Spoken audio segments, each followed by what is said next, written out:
all being here today and talking about your gap year experiences. First, could you go around and share your names, your pronouns, your major, and career field?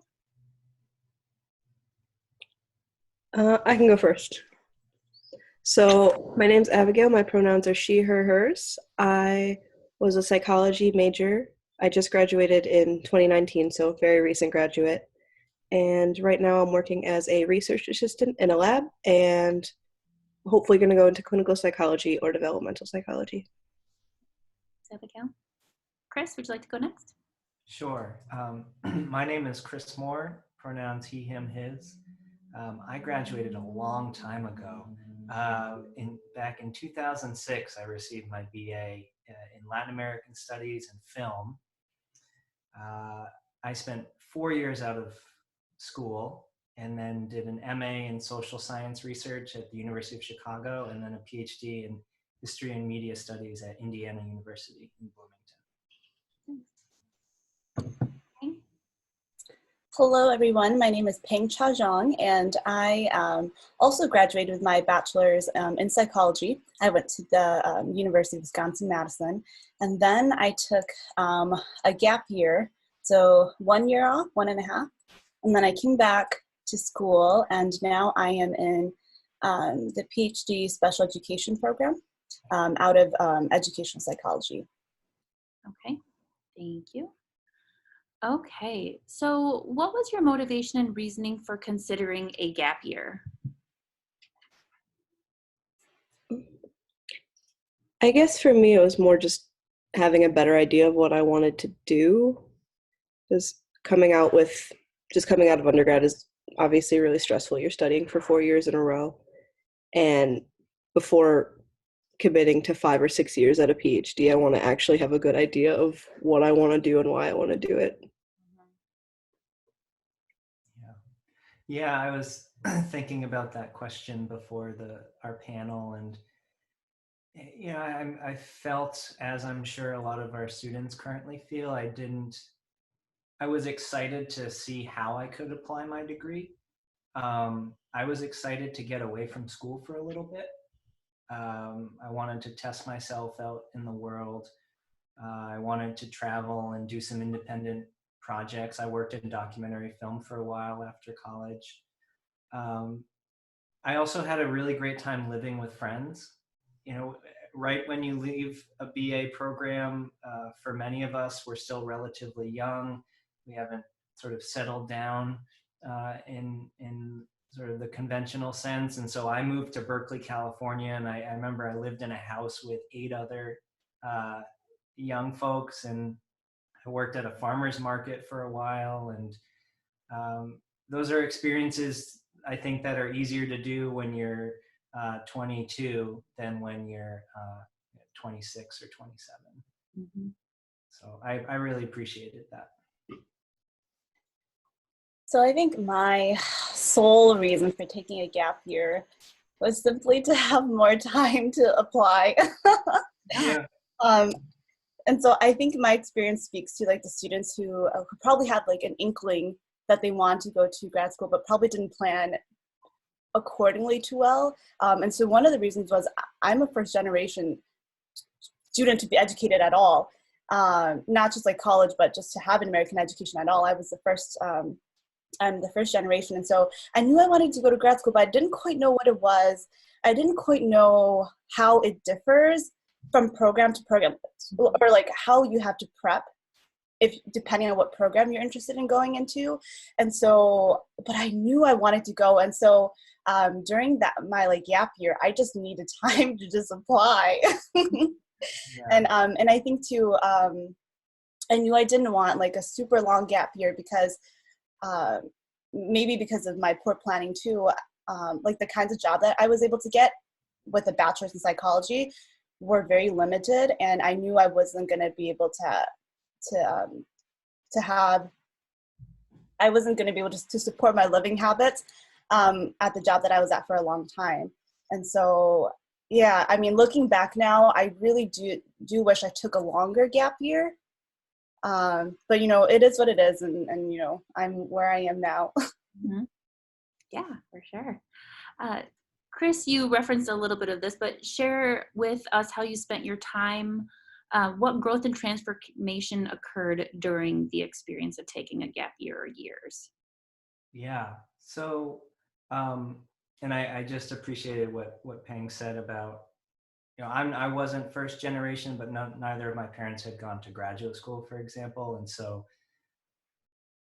the notion that I would continue after my BA, like it didn't even occur to me. And for me, it didn't occur to me for a number of years until I finished, that I even could go back to school, because I just didn't know people that had done that. And I really appreciated having contact with faculty at the school I went to, because they were the only ones that had done it in my life. And so I had this chance to ask them questions about it and why you would do it and what it was like. And so that's, something advice that I would give to every student is faculty are very open to talking to you about that journey. And it's something about which they are absolutely experts. And so don't be tentative about asking them, I really don't know. Can you tell me about grad school? But Erica, to answer your question, if I start with the second half of it, like the biggest takeaway or the transformation is like I was able to make it out in the world. And that in and of itself was a really important message to be able to give myself. Because I think we all have that moment after graduating where we're like, I don't know if I can do this. I don't feel ready. And so it was really important to get out there and find a source of income and figure out housing and pay my bills. And I bought my first suit, I remember, because I had to have it for a job at a restaurant, right? And I went to Macy's and like, I didn't know where else to go. I bought a suit and just kind of made that work. And I wore that suit every day to the restaurant. It got really smelly.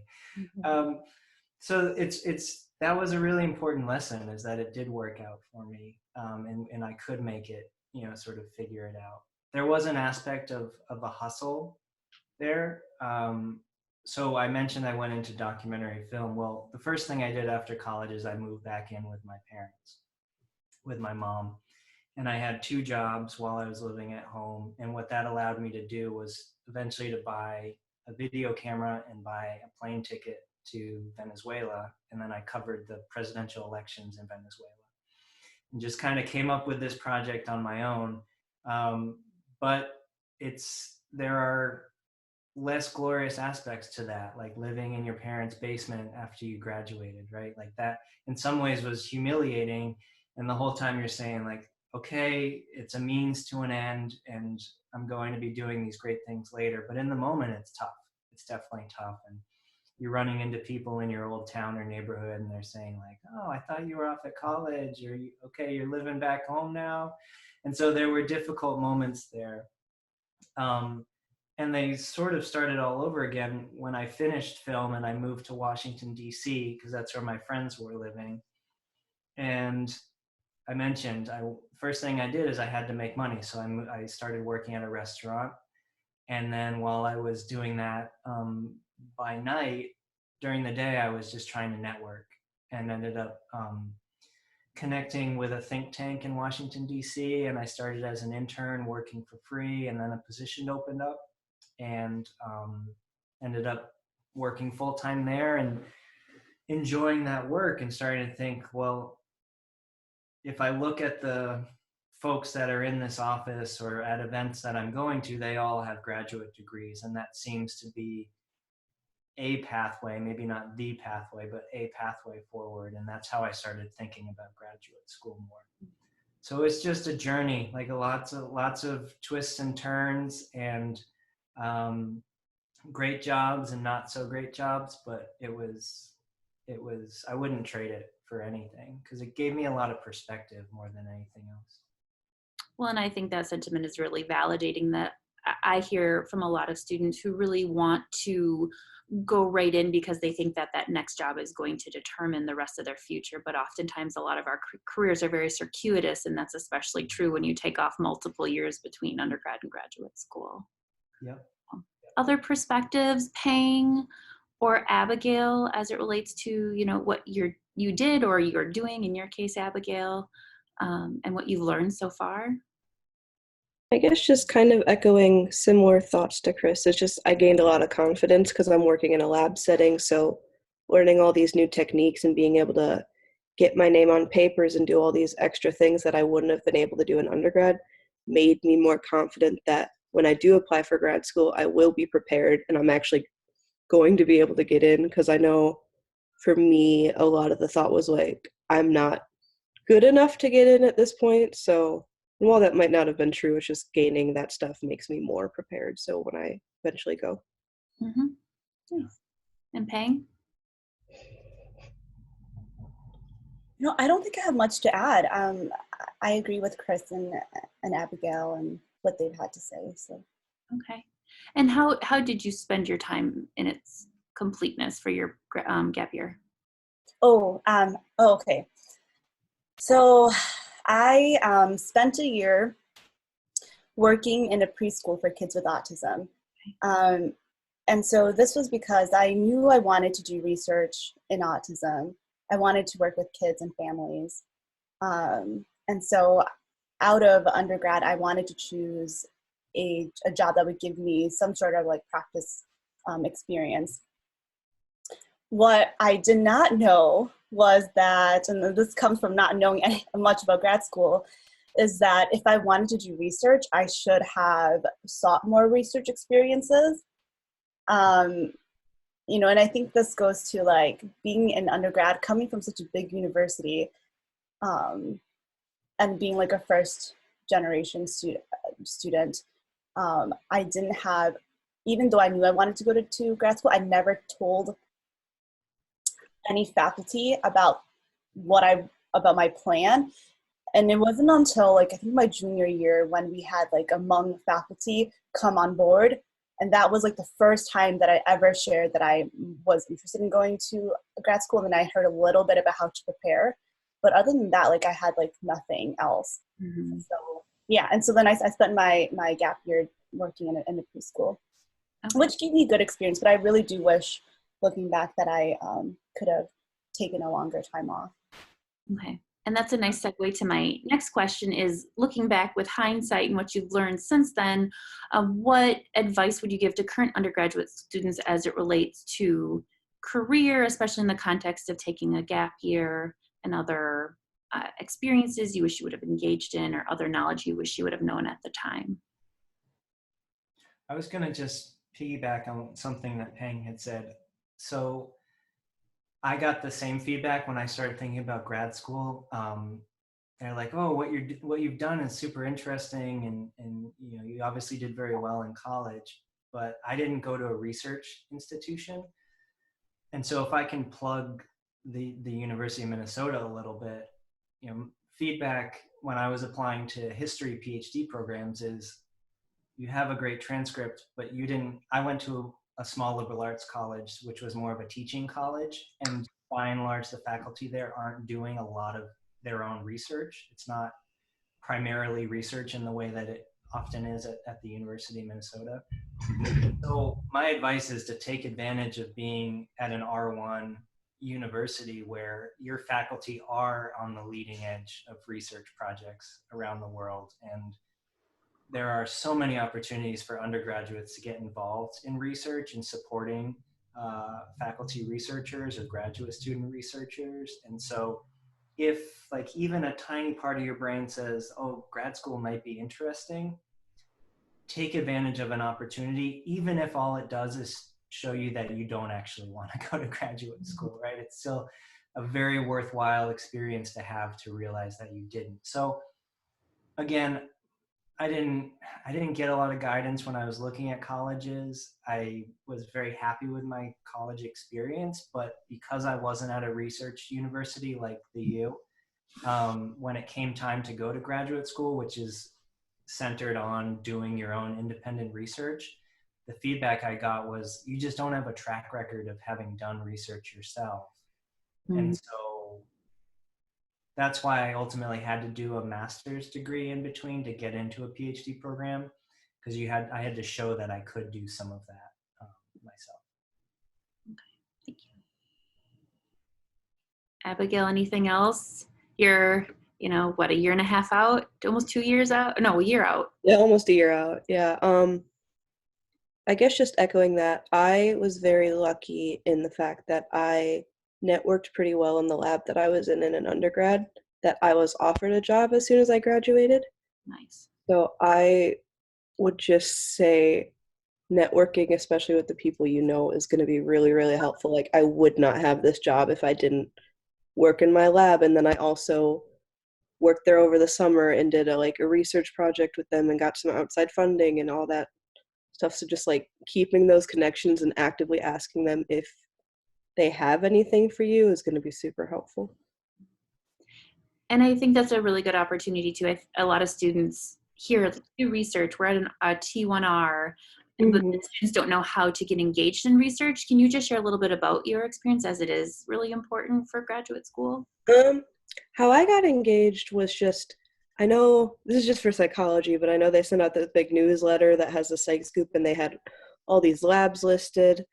And then I would just contact different faculty and be like, hey, this is what I'm interested in. This is why I like your lab. Reading like specific papers of theirs and being like, this is what I'm interested in doing. Do you have anything open like volunteer wise or for credit? And then, yeah, I just kept emailing a bunch of people. And then I got in the lab that I did. I work at the Minnesota Center for Twin and Family Research. And I ended up staying there for 2 years. And as I was there for longer, I got more and more experiences. I got connected with more labs because just all the labs talk to each other and want to work with each other. So just getting with one and then staying with them for a while is helpful. I'm also hearing a lot of tenacity in there as well. Like, you didn't give up. You kept contacting people and kept making those connections happen. You weren't passive in that role by any means. No, at least I think I emailed like 20 different people and I maybe got a response from 5. Wow. And of those 5, 2 or 3 were just saying, sorry, we don't have anything. Good for you. Oh, and it worked out great. Yep. Fantastic. Okay, so Chris talked about faculty, and I'm curious from you, Abigail and Peng, as well. What resources and support did you utilize, or in your case, Abigail, since you're still not applying to graduate school, that you're considering utilizing to help with the grad school process? Mm-hmm. And Peng, let's start with you, especially because you had to learn how to navigate so much being a first-gen student. Erica, could you repeat that question one more time? Sorry. Yeah, sure. So I was asking about the resources you utilize to help get you into graduate school. Like, who are your supports to make it happen, and what did you use to familiarize yourself with the process? I'm going to have such a bad answer for you. It's an answer, and it's your lived experience, so it's bad.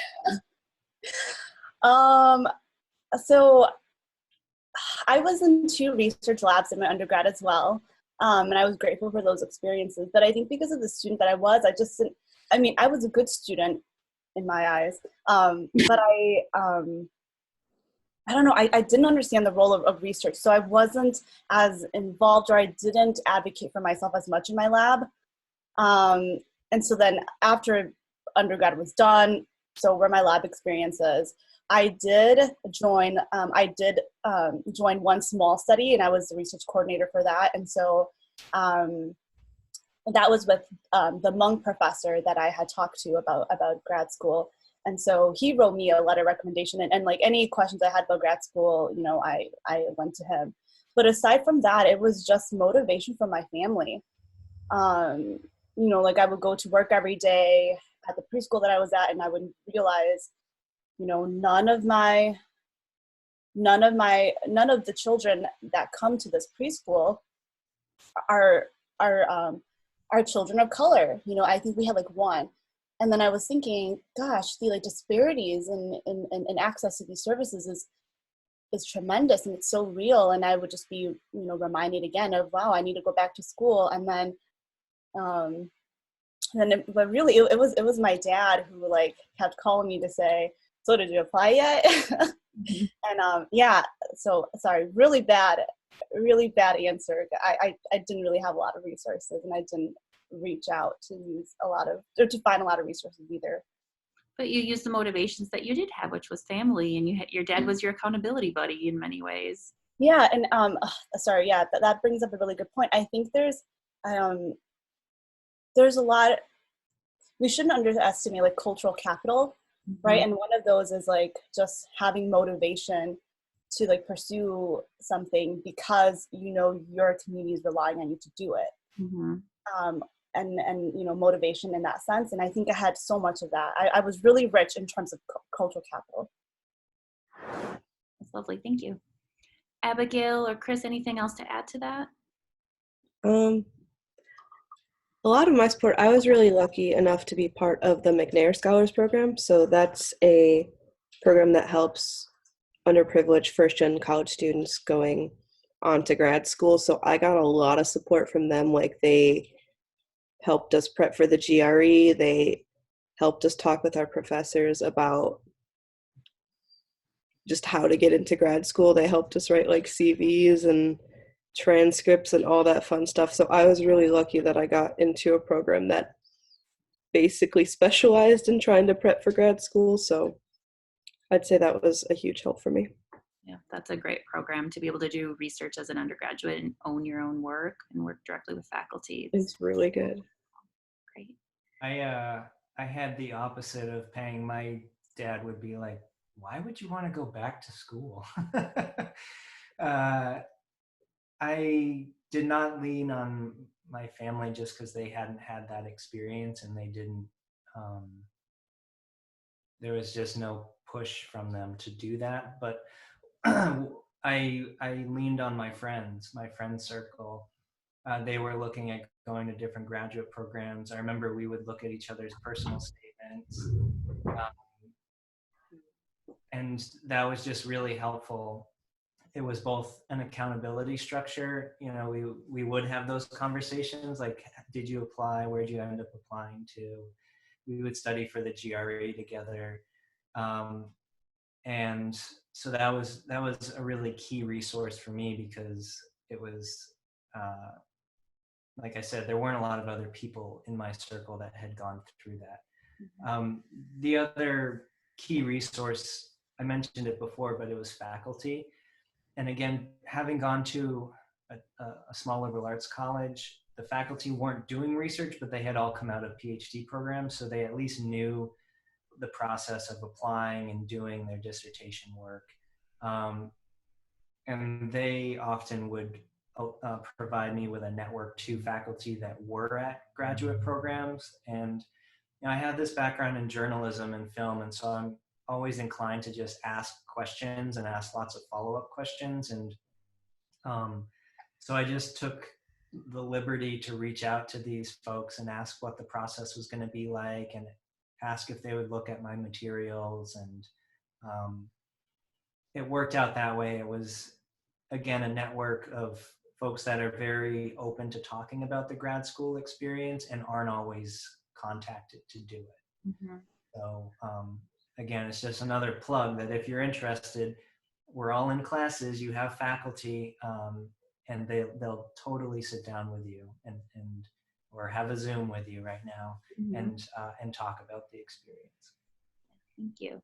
And I'm also hearing some intrinsic motivation from both you, Chris, and Pang, like that itch you needed to scratch, that you saw that there was a need, whether it was like not having a lack of access in the Hmong community for autism services, or Chris, your dad was a doubter, but you still had that niggling, like, I need to do this. And I think that taking time off can be a really good perspective on, do I want to do this or not? And when you get that itch, or even you right now, Abigail, you're doing the research and it's sure like, okay, I want to do this. This is where I'm meant to be, can be really powerful as well.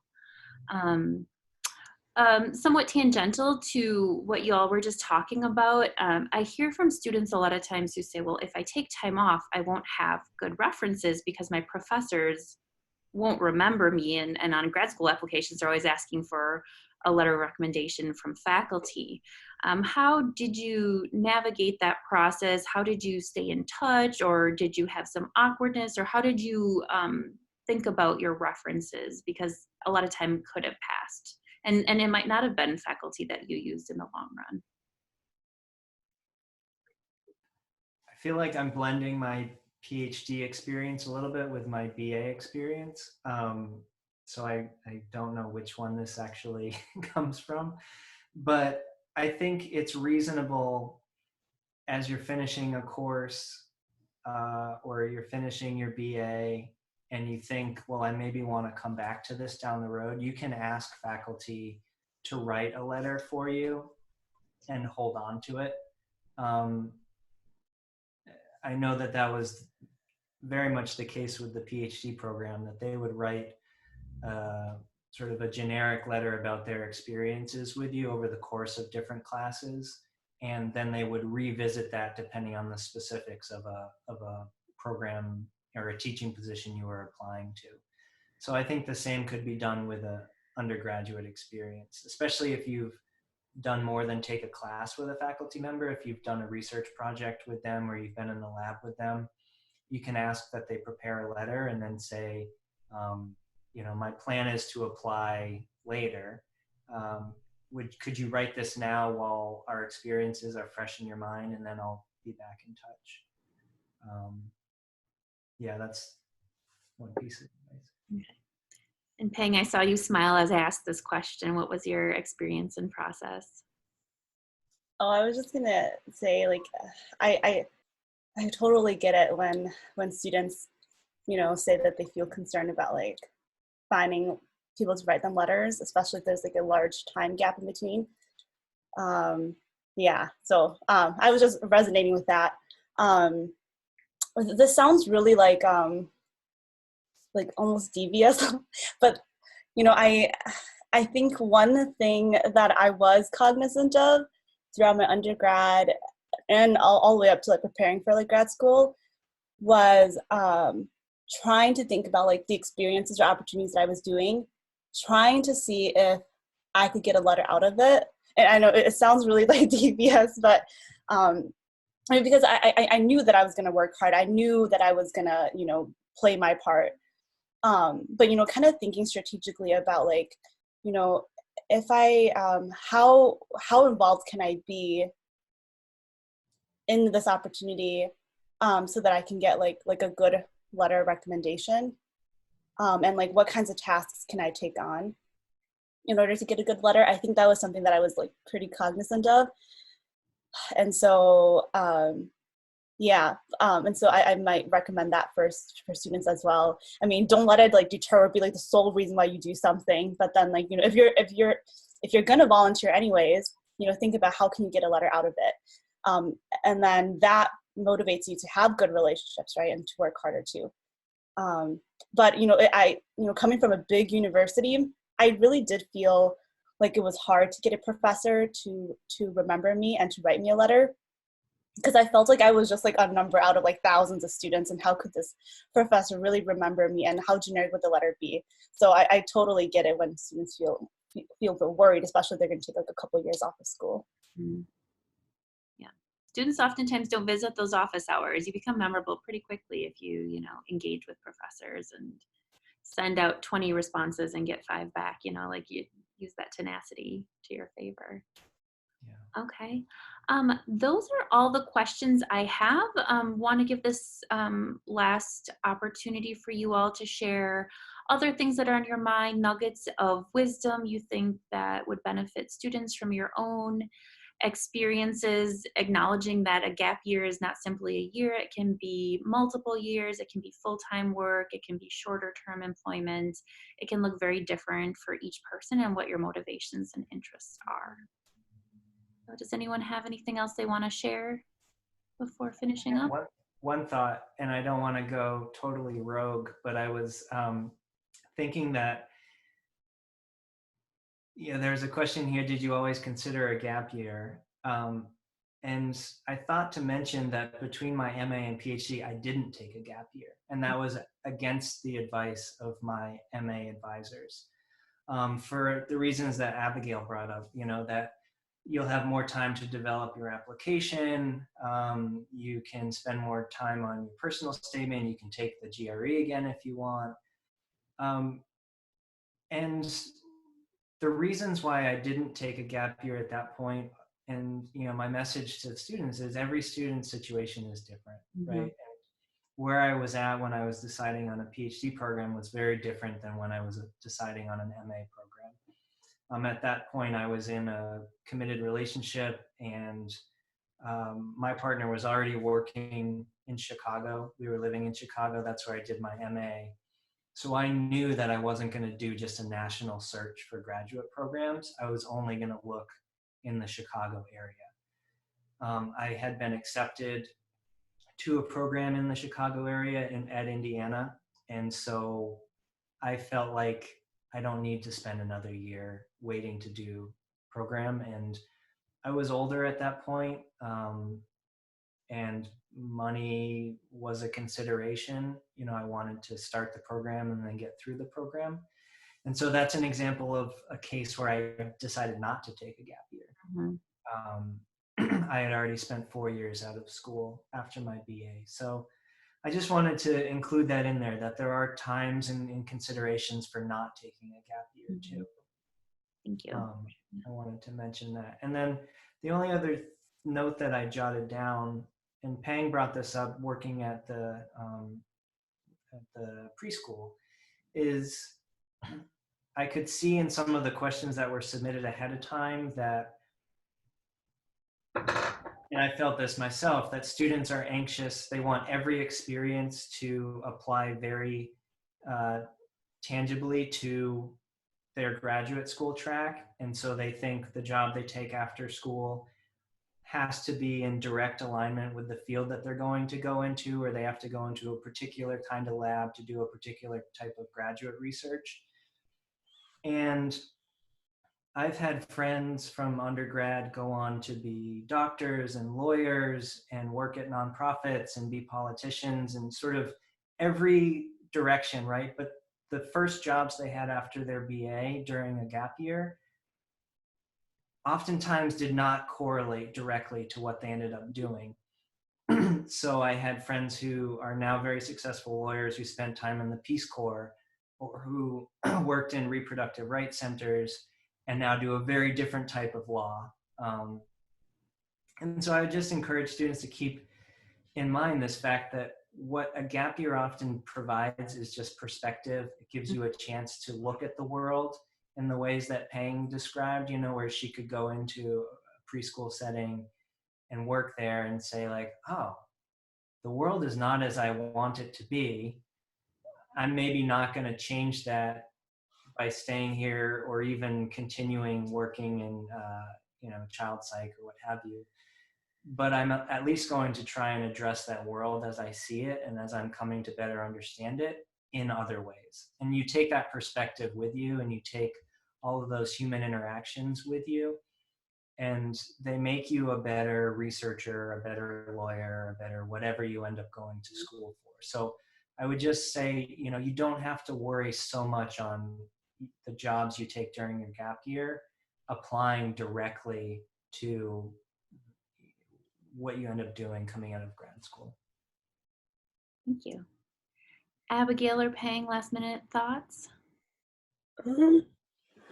I guess for me, I'm very new to the gap year. Like, I'm still in my first year. And even within that, like, I originally was super against a gap year, I guess, just because it didn't seem right. I don't know. But I think it's important just to also grow, like, outside of academia. Like, being able to exist as an adult and not always have to focus on school is an experience that I wanted to have before I dedicated more of my life to this field that I really like. And while I know I want to go back, it's not having those experiences outside of school and outside of that ultimately like just bettered my life and made me more excited to go back, because then I know what I'm going to go for. And also just like keeping in mind with the intrinsic motivation, I don't know.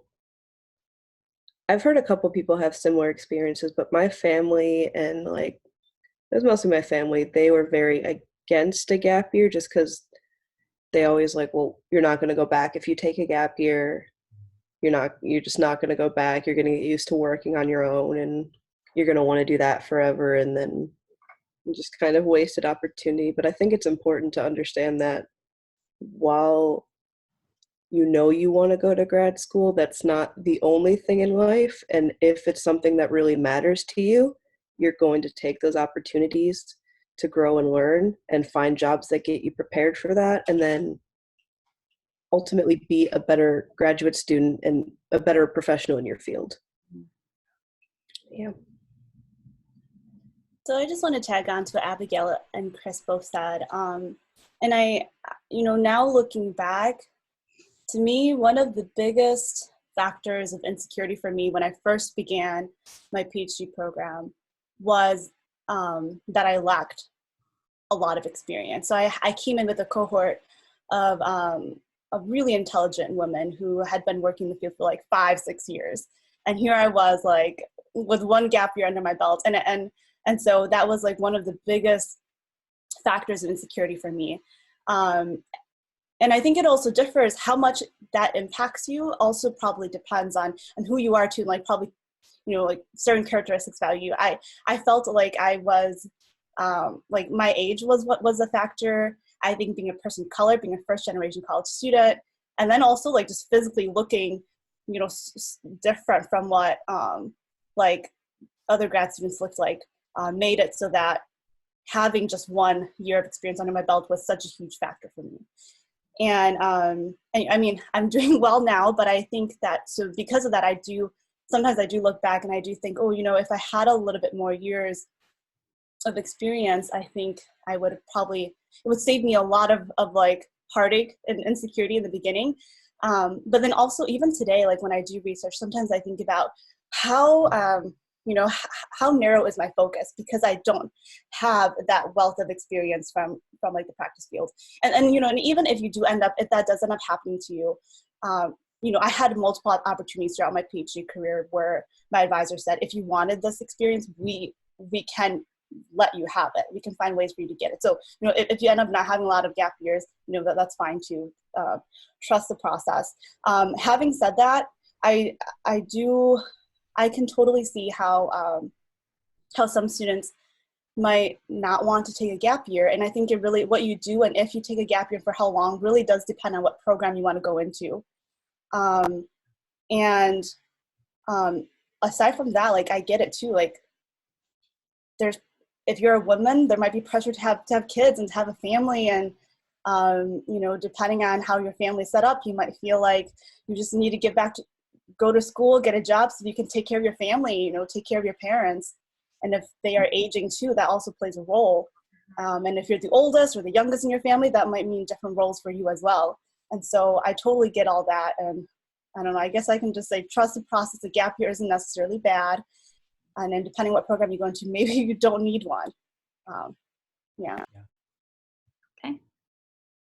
Well, thank you to all three of you for taking the time to do this gap year panel.